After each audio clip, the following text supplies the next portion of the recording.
Welcome Amra Aliyu to take the third panel session.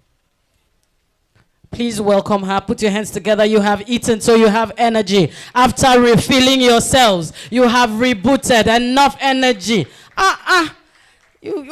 People that have eaten, their energy to clap is higher. All right. Yeah. Thank you very much, MC.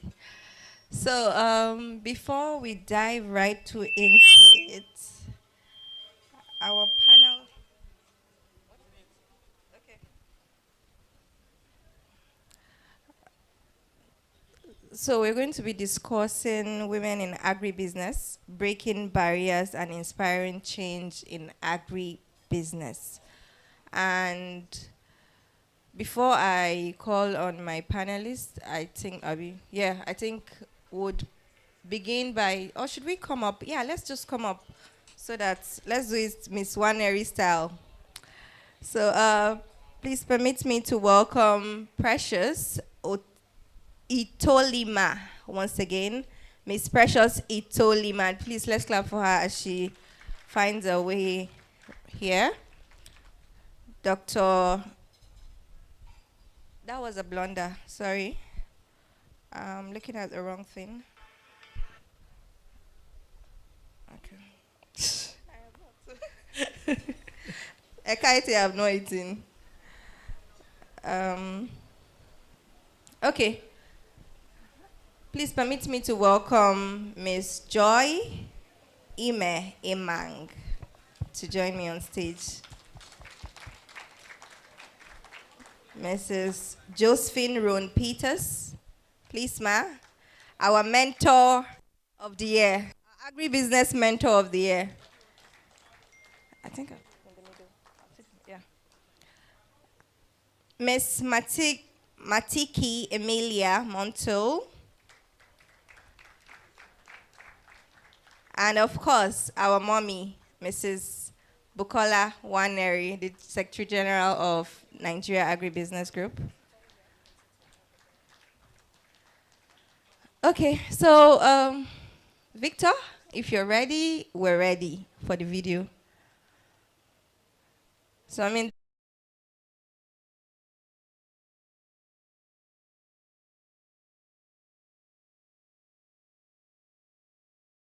in Nigeria, women are the backbone of agriculture. In Nigeria, women are the backbone of agriculture. From the smallholder farmers in rural areas to the entrepreneurs creating groundbreaking agribusiness ventures. While the journey hasn't been easy, these women are rising above the challenges, rewriting the narrative and leading a new wave of agribusiness transformation. For far too long, women have faced systematic barriers, limited access to land, capital and resources. But these barriers are being shattered by women who refuse to be defined by the limitations placed upon them. Women like Salamatu Garba, founder of Wayfarc, are empowering rural women with tools, education and opportunities that are changing the face of agriculture. Ada Osakwe, founder of AgroLay Ventures, is pioneering agribusiness investment, turning innovative ideas into sustainable businesses. These trailblazers are proving that women can and will lead Nigeria's agribusiness revolution. The future is bright. From food production to processing, from small-scale farming to tech-driven agribusiness models, women are stepping up, leading and inspiring others to do the same. Ifedolakbo Rosamwe, through Freetown Waste Management, is converting agricultural waste into valuable products, demonstrating that women are key to both innovation and sustainability in the sector.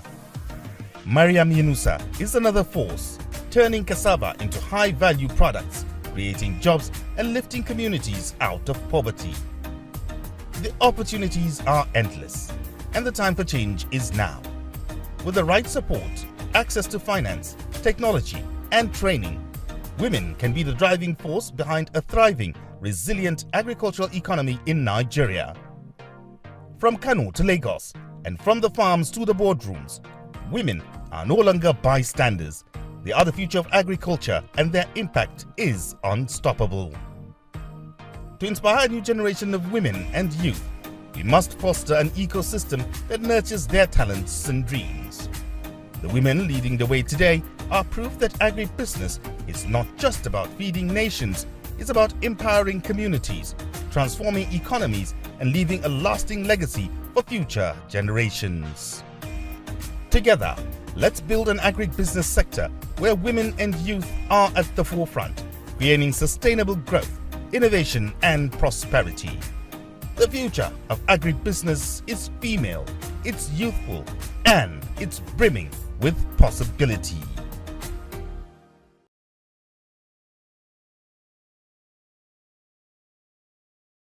Is female. If you didn't take anything out of the video, at least I have echoed this one out for you. The future of agribusiness is female. So, agribusiness is something that has been growing over the years, right? From having just been a farmer and being comfortable with what you plant to expanding, to expansion.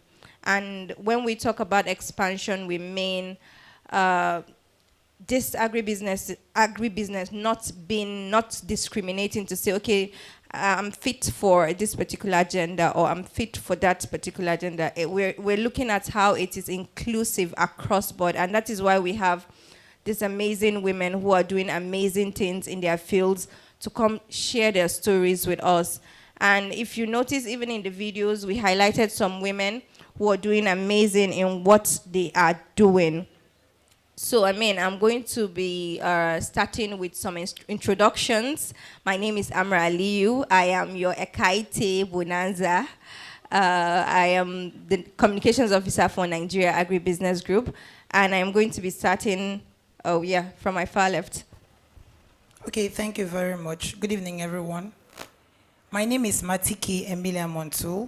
I am the Managing Director of Tesmore Rice Venture, Bansara Rice. You know, my company focuses on producing rice and processing it to 100% stone-free, 100% chaff-free. So that is what we are based on. Thank you. We can clap if you want. Thank you. Good evening, everybody. I am Josephine Ron Peters. I am the CEO of Ochwono Nicholona Livestock Farm and Academy Limited. We'll have a training school for the ruminant livestock. That's the cattle, goat, and sheep. We'll run a 25-module course. We are NAPTEP certified. We are service providers to GIZ. We worked with MAID, funded by DFID, Azura Power Plants, and so on. I equally double as the coordinator of a dual license exporters association set up by Nigerian Export Promotion Council to promote non-oil export. I'm the vice president of African Women Entrepreneurship Program set up by Hillary Clinton. I'm the VP South-South. I'm equally a member of WETI, Women in Export, Trade and Investment. And our training, we have done feed finishing. That's, we trained 9,625 farmers across the 18 local governments of Edo State in feed finishing for the ruminant livestock. For GIZ, we've done 264. Migrants, that's returnees, unemployed women and youths. And we've encouraged Edo State Exporters Cluster. We are about 100 members, different categories of exporters, different categories of MSME, pushing the non-oil export. Thank you very much, Ma. Thank you so very much.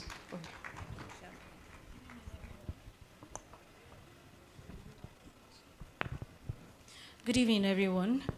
My name is Joy Enang, the founder and CEO of Ziz Food. Ziz Foods Limited actually is into the production, processing, and packaging of spices, palm oil, herbal tea, dehydrated vegetables, seafood powders, which are made up of bonga fish powder, crayfish powder. I'm a member of, I'm also the deputy state chapter for prolific farmers and processors. I also belong to Association of Young Women Entrepreneurs in Akwa Ibom State. Thank you. Shall I say introduce myself? Okay. Good evening, ladies and gentlemen. I'm Mrs. Waneri Olubukola. I'm the CEO and co-founder of Grey River Farms Limited. We're based in Lagos, but we work all over Nigeria. We work with farmers.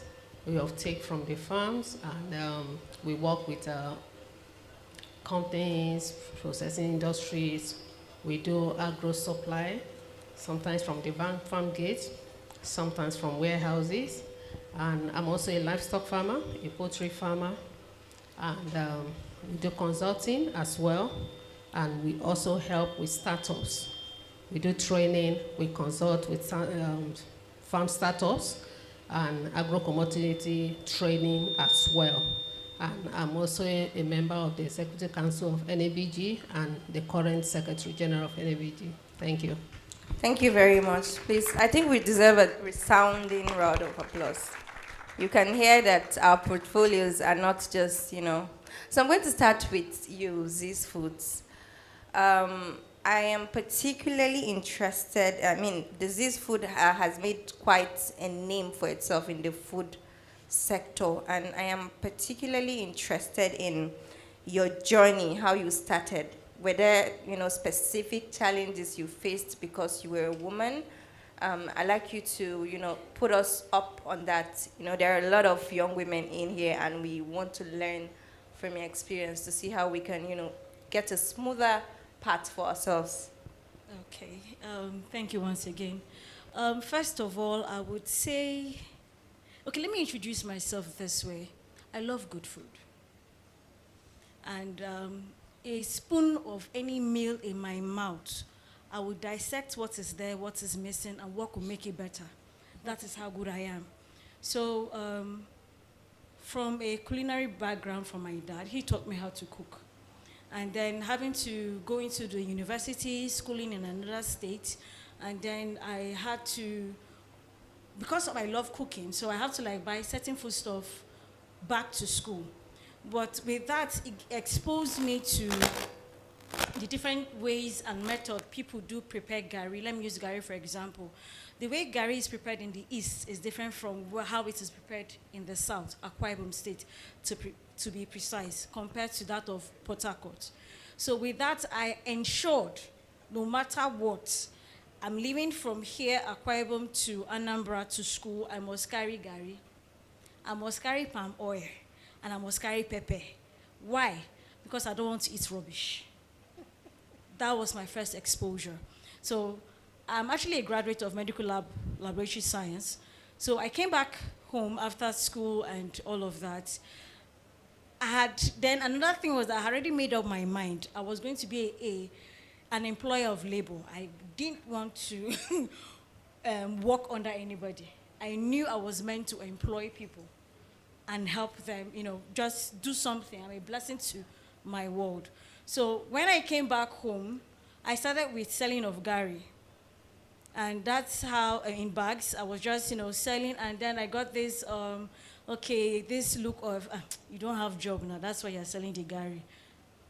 I was not discouraged. I still forged ahead because I already had a dream. I had a vision. And then there was a time I needed to explore. I said, okay, let me try some other things because based on the requests that came in, people were like, don't you have rice? Don't you have beans? Or don't you even have oil? Then that alone gave me the knowledge that people don't just want to buy gari alone. They would want to either shop for other food items that are collective, and it will save them the time, the energy, and stress of having to shop. So with that, I said, okay, what is going on with those in the supermarkets? Because are there people looking for well unadulterated pepper like me?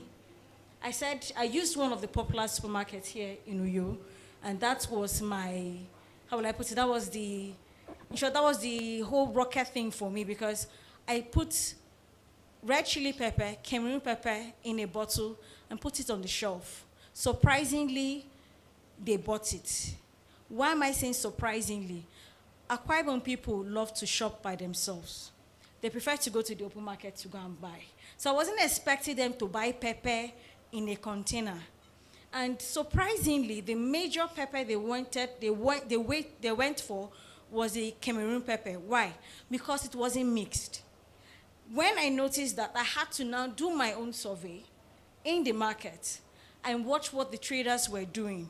What is making my own pepper different from their own? And I got to discover that they add stuffs to it. Example, pawpaw seed. Another example, they add the seeds of red chili pepper, mix it with your Cameroon pepper, sometimes charcoal. All of this is just to increase the quantity, make undue profit at the detriment of the consumers. That alone was, okay, I knew I was on the right path. So did I have challenges? Yes, I did, in terms of access to funds. Anybody believing that this food is heading somewhere. So along the line, I just know that if I am the owner of the vision, if I want to grow, it's not going to be determined by people believing in me, but actually trying to preach a message to them by being focused and telling them the benefit of having to use unadulterated products. So that is how these foods came about. And we are growing, and by God's grace, we're heading there. Thank you very much. Thank you so very much. I mean, she learned from her experience. Actually, I didn't complete the question. I wanted you to tell me about your challenges, but I also wanted you to tell me how you overcame those challenges, and you did, in a way.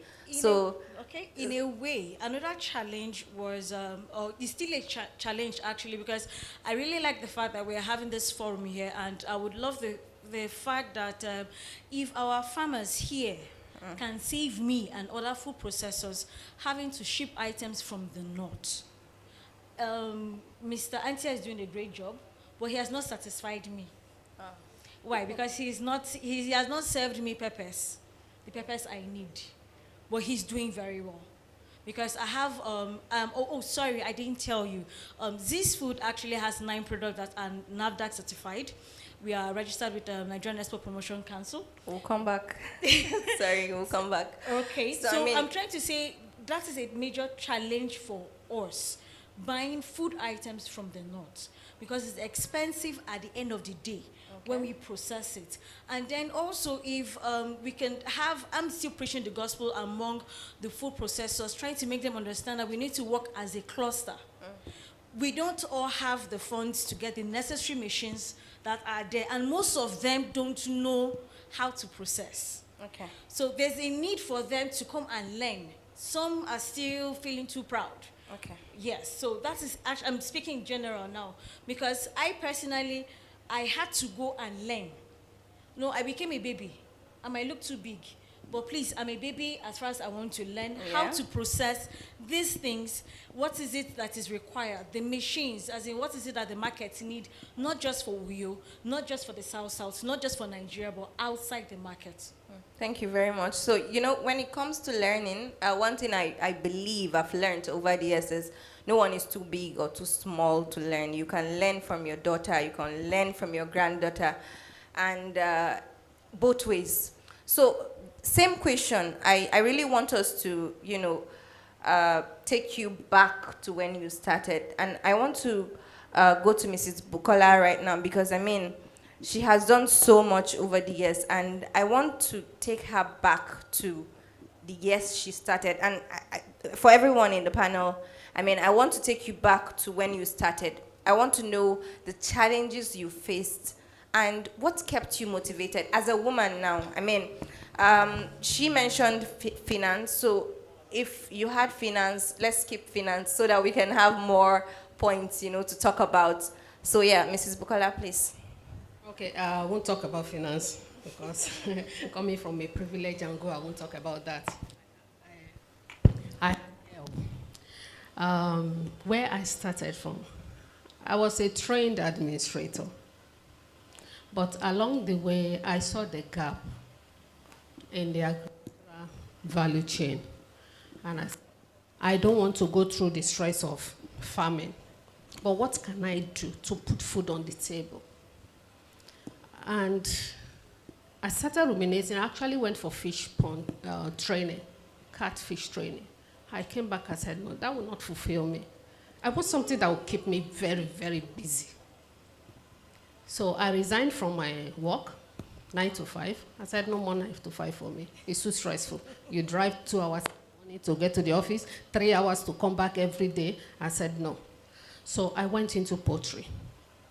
And getting to learn poultry, I went to a practitioner. We have a cluster in Lagos, Ayodoto Farm Settlement, where you have a convergence of poultries. So I went to the woman, a veterinary doctor friend actually introduced me to her. And before you know it, the woman accepted me. She said, madam, this one that you can't come park car in front of my, so you go feel it? I said, don't worry, mommy. As early as 7 a.m., I take her from my house. Sometimes I get to her pen before her. Wow.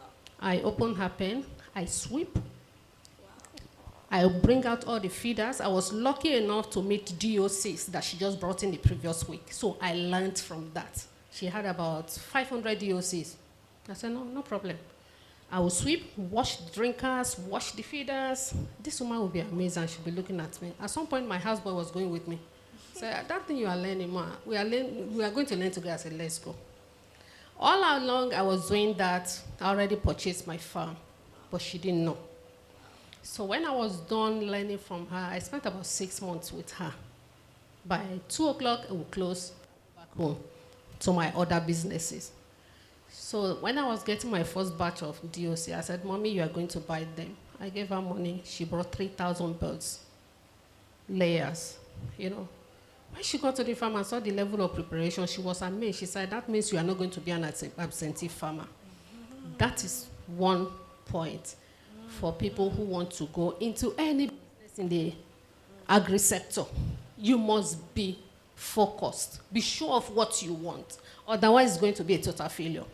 I cannot tell you it was all rosy. There are times I will lose 1,000 birds in 2-3 days. Enough to discourage anybody to run away from it. But we persisted, eventually evolved into processing broilers for sale, build a cold room, got the processing house, everything set up. And I looked at it, oh God, this is not encouraging enough. I need more.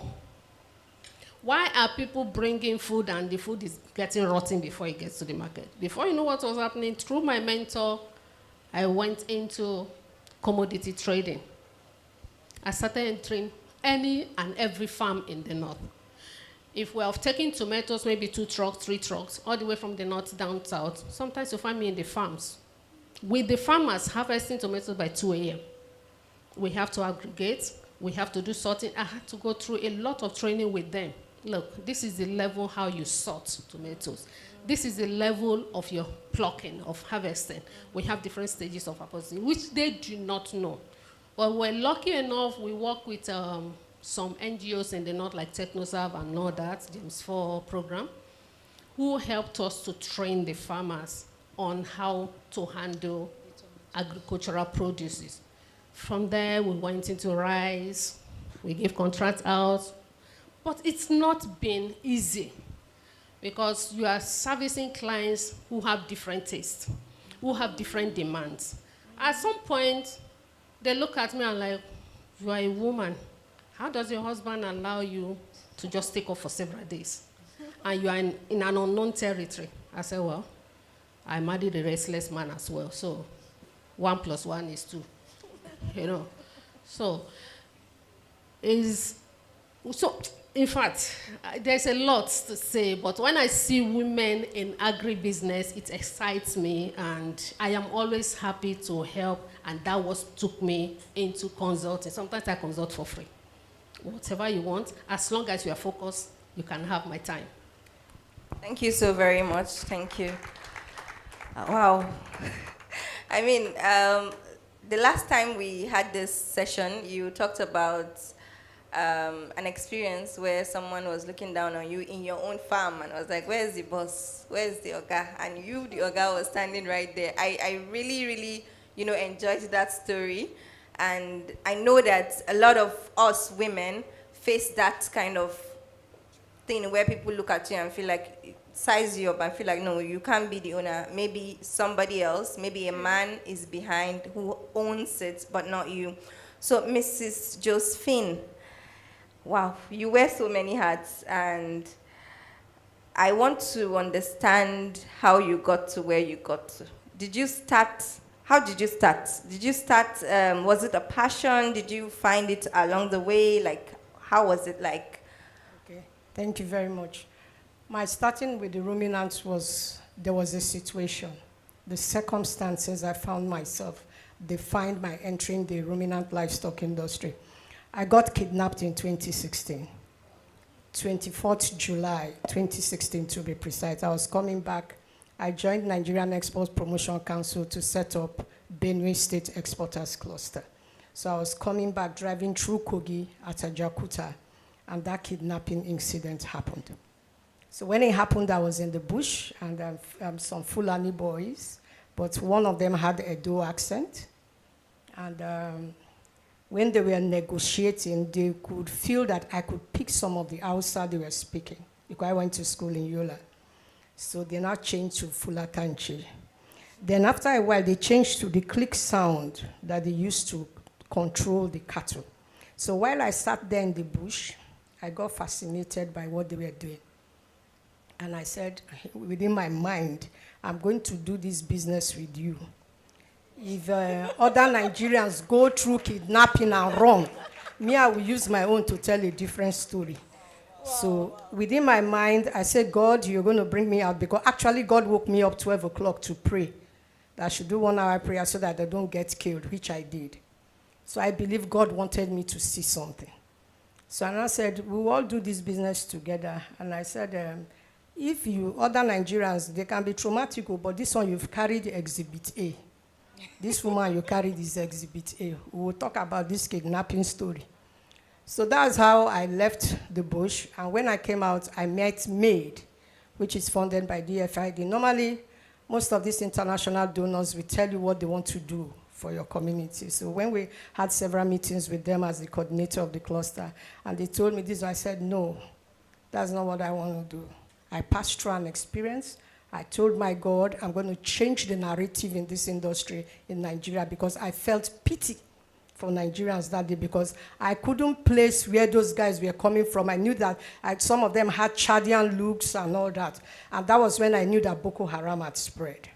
So I just said whatever they were saying in the news was all story. But I just kept quiet and allowed the decision. So I told them, no, I'm going into cattle. We're all doing the cattle business.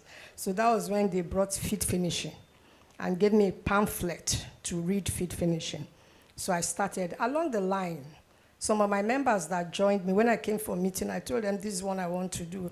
So they invited us for Mali Trade Fair, Made in Nigerian Trade Fair. I told them nobody is flying. We are driving by road to Mali because I want to check the terrain. All the cattle, they come in. All of them are not produced in Nigeria. They come into Nigeria is the market.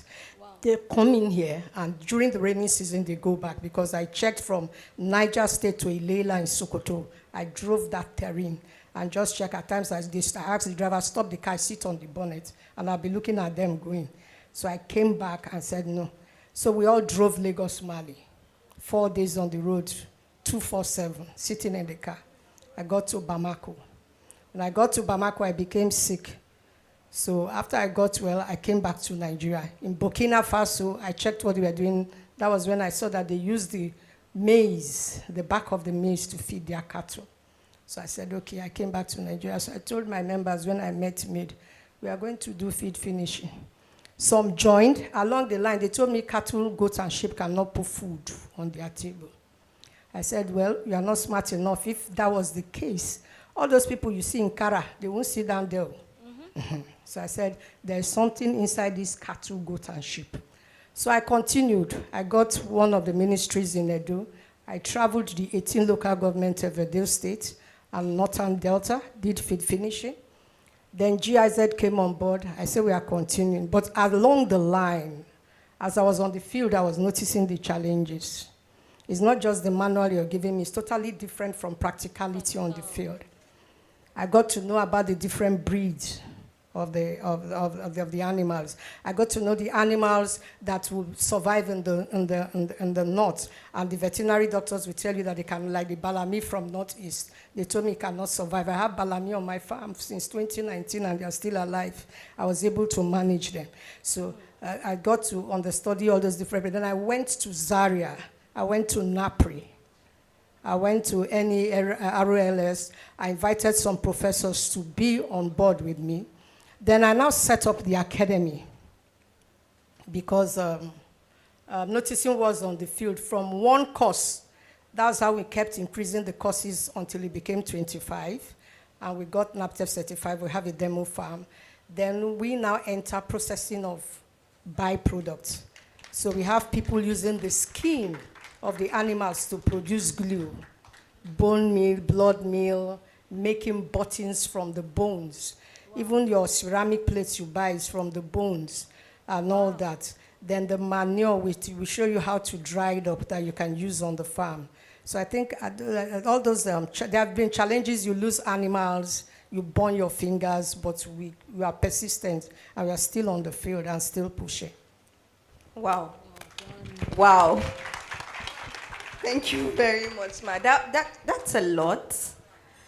That's a lot. I mean, being kidnapped to this should be on Forbes. I mean, this is really an inspiring story that's inspired even me. Like, how do you get kidnapped and you're thinking of opportunities? How? Wow, Ma, this is really, really, really incredible. So let me go to you, and for you, I would take it more. I would take another dimension with you. Okay. So I wouldn't ask you how you started. I would want to know if you've had mentors or what you think about mentorship and how it can come in to help women who are interested in agribusiness. Okay, thank you very much. As a young graduate after school, I said to myself, this country is not a place where you have to just sit and smile. It's somewhere you have to create something for yourself where you can generate income and as well inspire others. So and coming from a region where our major occupation is farming, we farm rice so well in my place. I'm from the northern part of Cross River, Goja. I said to myself, I'm going to go back home and see how I can actually venture into the farming sector. Now, I actually studied mass communication in school. The major challenge I had was people saying, after school, you don't join us for village, waiting happen, pass and all of that. But I just had to, grow past that because I knew what I was actually pursuing. So I actually want to, talking about mentorship, I met some very good rice farmers and I asked some necessary questions. They had to put me through. Of course, I never knew there were herbicides where you can actually use to farm rice and have a good production. I had to go through the process of, asking questions. They told me the season where you can actually farm rice and get a good production. And I can say that rice farming for me is actually very simple. People see it as rocket science. It's not. It's actually very simple because there are some persons that just consume rice. They don't know how it's actually made. It's actually very simple. It's just a process of, let's say, from 2 to 3 months, and your rice is already ready for you to process it. It's actually something you want to try. I met some mentors, actually, and they put me through. I can actually say I am a proud rice farmer, as small as I am, and I know that I'm really doing well in the rice sector. Thank you so much. Thank you very much for keeping it short. Let me go to Mrs. Bukola. So I want you to talk about policies that you think the government can come to, bring on board to support women who are in agribusiness. You have just 1 minute, so we're going to. Amra, I would say 1 minute is not enough to talk about policy, but I will just keep it short and just pick one particular area. There's no agripreneur that you talk to in Nigeria now that will not give you finance as a challenge. Sure. Either farming or processing or off-taking or even market linkages. Finance is a problem. There was this CBN policy on credit scheme that came up. Yes, some farmers got access to that anchor borrower scheme, to be precise. But it did not run well. I will want the government to take it up and revive it and expand it to not just growing crops alone, but into what women are doing and what they do best. I don't see any reason why my sister here, who is dealing with livestock, cannot plug into that scheme. It shouldn't be for just crops. That's a policy that needs a review. And not only governments. Most of the speakers here today were talking about government. An individual can actually bankroll an agricultural production or processing. I know there are some people who have these funds lying idle. They would like to put it into something to generate income and to also help Nigeria's economy, but they don't know who to talk to. And apart from that, they don't know who to trust. Trust is a key issue that is missing here, even in government. The other lady that time said, when you need something, don't wait for government, go to them. Even government that you are going to, they do not trust you. So you must show yourself that you can be trusted so that policies can work. We have more than enough policies in Nigeria. Right now, NABG is even developing more policies to be put forward to government to pass on into a bill for us. But why waiting for that? Why don't we use what is on ground? If we have that scheme that I know I can easily work with somebody, is that you're giving me your input. Everything is not necessarily naira and kobo. You can give me your input as a farmer. I finish my work and I'll stand by my words. You have the produce. You sell, I make my profit to make your profit. The next year we can expand the capacity from 5 on one hectare of land to 2 or to 3. So, but we still need trust to ensure that whatever policy comes out is implemented and is sustainable. Okay, thank you very much. Thank you. Very important. Whatever policies that we get is implemented and is sustainable. I think very, very important. It's not about having policies. Are they sustainable? Can they stand the test of time and all of that? So I'm going to come to these foods, right? I want to know if there are like innovations that you've had to do. I mean, Mrs. Bukola talked about visibility in a way. Show yourself, go to them. Over the years, how have you done it? Have you had any innovations? Can you tell us about it? And also, in 1 minute, and also if how you've put yourself out there, how did people get to know you? What platforms did you use? And all of that. 1 minute, please. Thank you. Okay, I'll try and make it in 1 minute. Okay, for the visibility, I did all my best. First of all, trying to identify with those who are in the agric sector, be it processors, farmers. I have identified myself in groups, not just within Akwa Ibom, but also outside Akwa Ibom. And then based on the trainings that I have obtained, the issue of there's something different between doing social media marketing and doing the how will I call it? Doing the other, I'll call it doing the other type of marketing, which has to do with showcasing your product. Social media marketing is just visibility. As like, okay, we know this brand, we see what you do and everything, which might not convert to sales immediately. That is a different thing. That's what some women don't understand. Now, having to now come to show us, this is the product, this is how it is done, this is how it is beneficial to you. It is now the proper marketing to bring in the sales. That I have done. Over the years, aside the spices, aside the palm oil that I have been doing, we've developed a tea. It is known as Thyme Mix. It is made up of 2 herbs, which is thyme and mint. For women, it is good for their menstrual pain. For generally, both male and female, it is good for reducing helping to boost the immune system. It helps you to relax. If you have high BP, it reduces your blood pressure to a certain level. It's so natural, and it's NAFDAC certified. Then our top of the list right now, which was discovered last year after I did an example. I had to run a visibility study for those who are outside the country. How come they cannot enjoy our vegetables that they always add, for example, afang soup? Why can't they enjoy it over there? Knowing fully well that the substitute over there, it's a skill, right, for them to use it with the afang. And so I had to go into that. I discovered, carried out some tests, did some research, gave it to one of our family friends. She tasted it. I did 2 methods of processing dehydrated vegetable, which was afang. And she preferred the method, which is now our best-selling product. So now, with our afang, you can cook your soup in 10 minutes. You might be wondering how.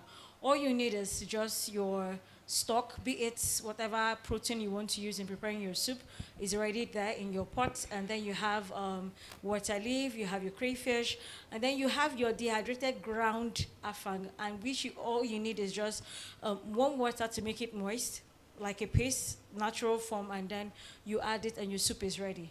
It is so tasty that you will not know the difference, truly. And it is healthy, right? Very healthy, shelf life. All you That's need. the most important. No, it is very healthy because it's natural. There's nothing added to it. Okay. Shelf life 1 year. All you need is keep it away from sunlight, keep in a cool, dark place, avoid trapped air into the container, and you're good to go. Thank you very much. So let me come back to Mrs. Josephine. You talked about I want you to talk about your academy briefly, please. I want to know what the academy does and how it is, supporting in breaking the barriers for women.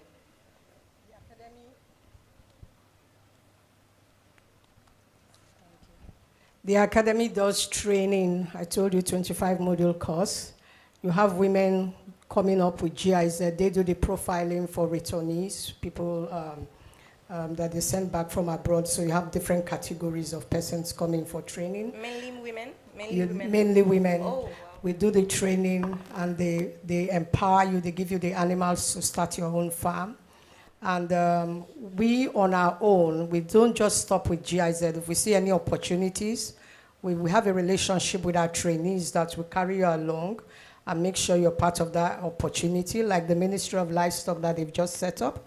We are quite happy about it. That's if they do the right thing. And because we know that feeding, when you talk of feeding, disease control, there's a whole lot to be done in the industry. And that industry, the amount of money involved in the ruminant livestock industry is 33 trillion, which is bigger than your Nigerian budget. So which can take a lot of space. And with the MOU signed with Saudi Arabia for 200,000 metric tons of meat, red meat, for Saudi Arabia, we are encouraging our trainees to be part of it. We've reached out to CDI, we've reached out to Federal Ministry of Agri that we want to be part of it. And equally the alfalfa folder for export, growing of alfalfa. I'm encouraging South, take advantage of that. Because right now, for the El-Press World Bank, it's only Edo State. That's the only state that is picked from South. So you will not sit down, don't look at the livestock as something that, you just pass by. No. Take advantage of it. Women can do the goats, they can do the sheep, they can even do their cattle. The DG talked about milk today. You can make your money from milk. You can plant the alfalfa folder. Even the she trade, cowpea, you can plant your crop waste. Many of you that grow groundnut, you put fire, but that's arewa coming from the north. The shaft of your beans, that's koa coming from the north on top of every trailer that is coming into your state. The northern farmer is harvesting the groundnut cake, the shell, the plants are making money from it. So you shouldn't just be there and consuming the meat. You eat more meat. If I hold party now and I give you small meat, you will abuse me. say, see the meat, is it by force to do the party? You'll be shouting for big, big meat. So let's take advantage, south, and, get part of the money from the livestock industry. So we carry everybody along. It's like a family. We'll make sure every opportunity, whether it's finance or anything, they are part of it to grow the industry. Okay, before I leave you, your last words and your advice to women who want to be in agribusiness or who are just starting. Yes, for women in agribusiness, you must be consistent, you must be resilient to succeed. You don't just put your hand and say because somebody's doing the prawns or one thing and you just no, you must learn. You must humble yourself and learn. You bring down yourself. Even me, at times, I go to the Kara, and the only thing they say professor of goat and sheep. So me, I don't just mind that professor because me, I'm not professor there. I'm just practicing what I'm practicing. But I mingle with them. I have relationship with them. That I go as far as Kanu to Dawanu Market, Wudin, even in Kasina. I dress like normal this year. I can wear 2 rubber different colors of slippers, stand in that market, do my lulubi, behave like the market woman there. I'll just sit down and be pricing the goat and the animal with them. So there's nothing like feeling there's nobody like you. No, if you must succeed, you put yourself down. Understand what is that business is all about and take advantage and make your money. Thank you. Thank you very, very, very much. Thank you so much. The importance of, gelling, like being one. There's a saying that says, if you're going to Rome, or if you're in Rome, if you're in Rome, you behave like a Roman. So you have to, right? You have to be like them. You can't say you want to work with people and you are like, these people, why are they even, you're going to be, before you know it, you misplace. Because why? If you want to be part of what it is, then you have to be what it is, right? Even if it is for that moment. Yes. You heard her. She wear her different slippers. She wear her lulubi. You're going to the north, for example. You have to look like one. So you're being in that market, you're known as, because those are their values. I need to represent where I am coming from. Then you won't get the best of what you need. So you have to try to make efforts, and this is making efforts. So as a young person now, what advice do you have for other young women out there who want to be like you or who want to get into this space? What advice based on your own personal experiences? Okay, thank you very much. As young people, there are several challenges you're going to face. Peer group challenges, finances, and the rest of it. But just like the last speaker said, you have to be resilient. You have to be consistent. Nothing good comes easy. It's not like, because I said, I'm actually focusing on rice production because that is where that's my area of specialty. I cannot really say it's that easy. You're going to face a lot of challenges, coming up as a young person. But you don't need to go back because you're facing challenges. You say, I cannot do this again. It needs manpower. It needs calculation. That sometimes you can, put your finances in it and you end up not coming out with anything. It actually happens. In fact, it's common in business. You either gain or you lose. So you must always have that kind of mindset while venturing into agribusiness. It's actually not easy. Thank you so much. Thank you very, very much. Mrs. Joy. Miss Joy, sorry. That's very important. Miss Joy, I wanted to ask if how you support other women. Would you call yourself a mentor? How are you going about, rendering support for upcoming people who want to get into the food sector? Have you had any, younger people coming up to you to say, I want to be like you, or I'm trying my hands on certain things, and this is what I want to do? If you've had just a bit, and then also advice generally for, younger women. Okay, yes, I do, and I have those I am training because, especially for those that want to go into food processing. The idea with food processing, they feel, there's money there. It's not just to package, put in this thing, put label, and that's all. But they don't understand that, first of all, it starts with branding. What do I mean by branding? Branding in the sense that what is the name of your business? What is your logo design? Then after that, question is, why do you even want to even go into food processing? Do you want to go because I'm using them to relearn? Because I'm teaching you something. I want to understand where you're heading to, where you're getting your raw material. Do you even have the market? Because some of them don't even know why they want to sell a certain product. So generally speaking, the thing is, whether in any food, in any agri sector, the question is, who do I want to serve? And why do I want to serve? Because that is the fuel you need to move. No matter the obstacle, you will get a lot of no's, trust me. The question is, why am I in this thing? Okay, this no, are you even humble enough to accept the no? Because sometimes the no comes as a correction that you're not in the right direction. Do you tell yourself to go back, sit down, and analyze, this person told me no, but let's look at it. Why do you know? There's a lesson for you to pick up, correct yourself, and then you'll now realize that the no you got was actually the direction you need, the step you need for the next, for the next big thing in front of you. So I do that a lot, actually. Thank you very much. So, one thing that you said was branding, brand identity. What are you known for? Who are your target audience, right? Who are you just selling because you want to sell or because you have a market? People look for the market before even starting their business. People look for the solution. So, I'm trying to solve a problem, right? If you look at it that way, that, there is food shortage where, maybe women do not want to cook from scratch. If you look at it from that angle, that maybe you're a working woman and you cannot, go to and you look at it from the angle of you bringing a solution to a woman who is like you, then it's easier. So now you have your target audience. Who is your target audience? Women, working women. What do you want to sell? Where are they? What do they look like? As little as these details, you can actually make a persona of your target audience. What does she look like? What does she want? What does she like? Where is she from? As little as your Lulubi now, your logo, what does it look like?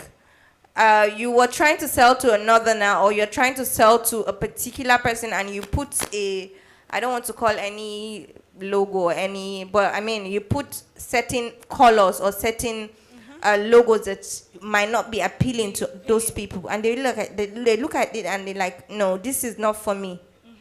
Right? So who are your target audience? How have you need to define them. You need to make them human, like a person, an actual person. What does the person look? Are they black? Are they white? Where are they from? What do they like? Those kind of things. And this is what I got from what Ms. Joy just said. And to cap it all, I want to look at the direction of now NABG and Wayfarc itself. Back to Mrs. Bukola.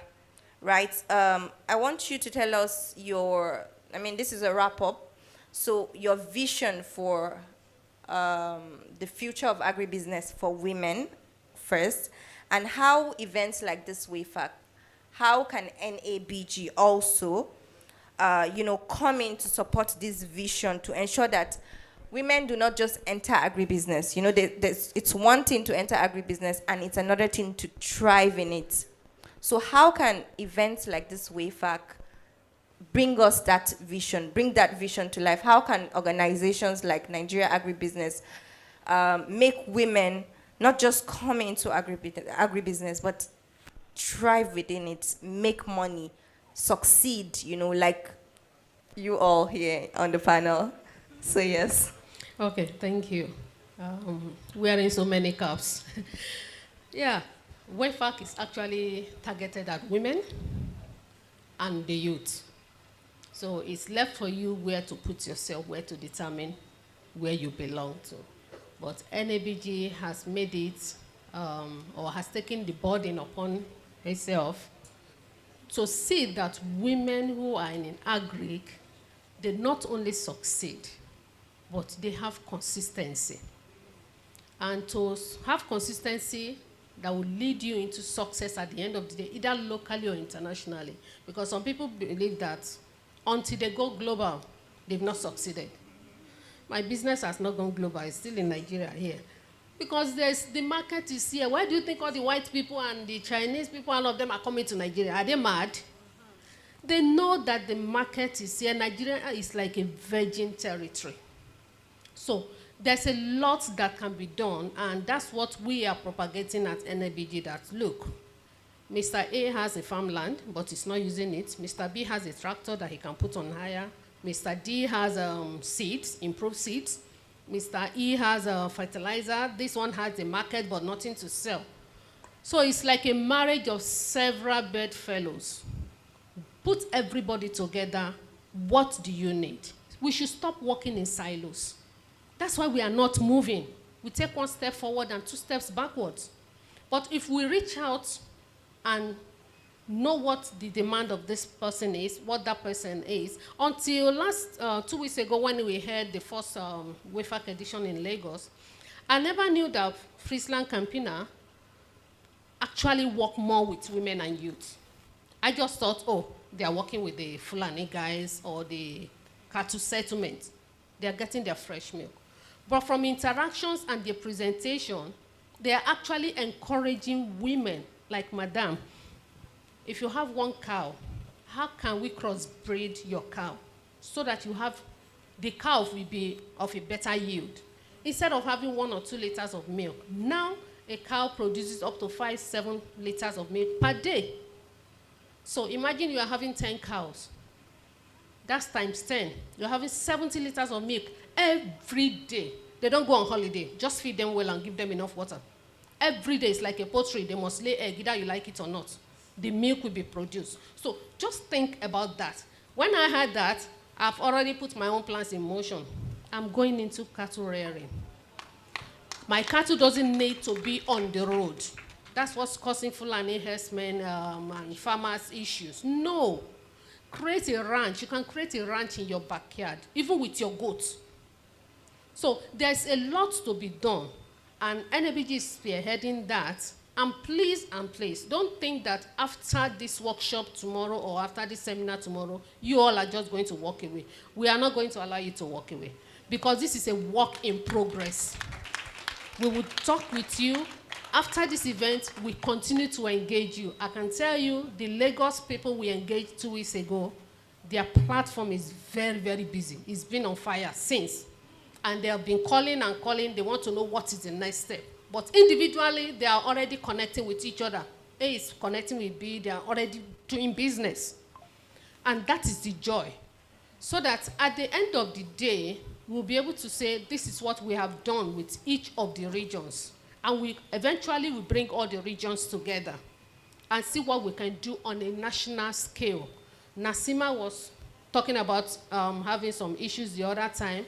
But if we take it up to the national level, they will listen to us. We've sponsored so many bills in the past. We've spoken with head of states, vice presidents, and all that. And some bills were actually pushed for us, like the tomato bill. There was a time we pushed for it, and we got the ban on importation of tomato paste. But the Nigerian factor came in, and through the backyard, some people are still trying to wangle their way in. So those are the kind of thing we are doing. After this talk workshop, we are going to start looking at implementation of what we are discussing here. So I will please beg you to remain with us so that while we are implementing, you will become the trainer that we have trained, who is going to train the trainees. Thank you. Thank you very, very much. If you have questions, just write them down. We might not be able to take questions right now. Thank you very, very much. I mean, we've listened to a lot. From the stories of passion to, growing up with it, to resilience, where she was kidnapped and she made that, a point of call, an inspiration to start up something. So, I mean, being young and doing it. And I love this. I love the diversification of this panel session. And I have learned a lot personally, and I know you have done so too. So please, let's clap for ourselves. So thank you, everyone. And right about now, we're going to be taking a group photograph, and we'll be taking a bow.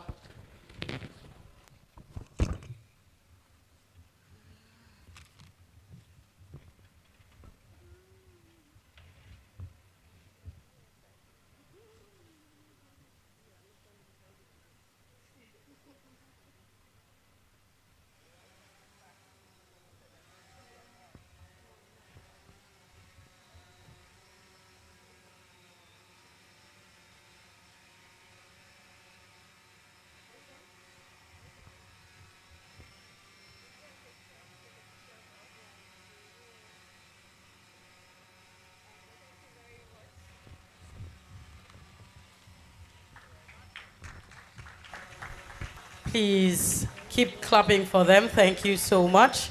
Powerful women making exploits in the different agri sector. Different specialties, different areas. Thank you so much. Please keep clapping for them. Thank you for that very detailed, honest, and also encouraging sessions. Ladies and gentlemen, we sincerely thank you for being here till this time. To our DG, NABG, other agripreneurs here present, panelists and attendees, I want to thank you for making this event a success. Your participation has been the fertilizer that has made day one yield its beautiful and bountiful fruits. The discussion has truly dissected the theme, inclusive agribusiness, leave no one behind. We are grateful for all the connections and the knowledge shared. To our partners, sponsors, and to you, we say thank you. Thank you for being part of this planting season, and we are certain that the harvest from this conference is sure. Ladies and gentlemen, as we draw the curtains for day one of this NABG Wayfarc Regional Conference, we want to thank our sponsors, Bill and Melinda Gates Foundation. It's been actually nice being on this side of the divide. It's been nice being your compare for today. Ladies and gentlemen, I draw the curtains and a reminder that I am Eileen Ethetum Adebayo. See you tomorrow.